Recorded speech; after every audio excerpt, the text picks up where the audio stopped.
पैसों का खेल जो कोई समझ गया वही अमीर बन गया। पैसा कमाना अच्छी बात है, लेकिन उसके लिए सही दिशा और सही आदतें होना बहुत ज़रूरी है।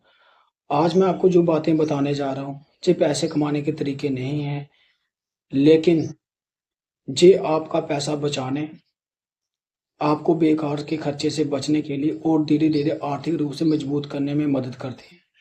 दोस्तों, पैसा कमाना जितना ज़रूरी है, उतना ही ज़रूरी है सही फैसला लेना। तो अगर हम बात करें, सबसे पहले आती है बात लोन की। दोस्तों, हो सके जितना हो सके लोन को अवॉइड करें, क्योंकि लोन तुरंत सुविधा ज़रूर देता है और जीने की आज़ादी छीन लेता है। दूसरा है सेविंग्स। जितनी ज़्यादा आप अपनी सेविंग बढ़ाओगे, उतनी ज़्यादा चैन की नींद सो पाओगे, क्योंकि हमारी अगर छोटी-छोटी सेविंग्स होती है, तो हमें आगे जाके उसका फ़ायदा मिलता है। तीसरा है लग्ज़री सामान। बहुत ही इम्पोर्टेंट पॉइंट है दोस्तों ये। लग्ज़री सामान कभी भी उधार लेकर महँगा सामान या कोई भी ऐसी लग्ज़री चीज़ ना लें। दोस्तों, शौक कुछ पल का होता है, कुछ दिनों का होता है, लेकिन लग्ज़री जो सामान लेते हैं हम, उसका कर्ज़ा हमारे ऊपर सालों तक रह जाता है, जो कि हम मुकाते रह जाते हैं, उसको ख़त्म करने में रह जाते हैं।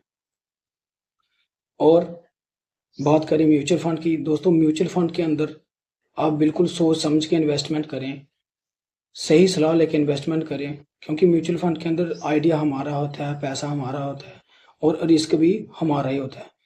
अगर भविष्य बन गया, अगर सफल हो गया तो भविष्य बना देगा। इसलिए कभी भी म्यूचुअल फंड के अंदर सोच समझ के ही इन्वेस्टमेंट करें। और लास्ट में पैसिव इनकम। दोस्तों, पैसिव इनकम वो इनकम होती है जो हमें सोते समय भी पैसा कमा के देती है। तो इसलिए आय के ऐसे स्रोत अपनाने चाहिए जो हमें लॉन्ग टाइम तक पैसा कमा के दें। दोस्तों, पैसा कमाने से ज़्यादा मुश्किल है पैसा संभालना।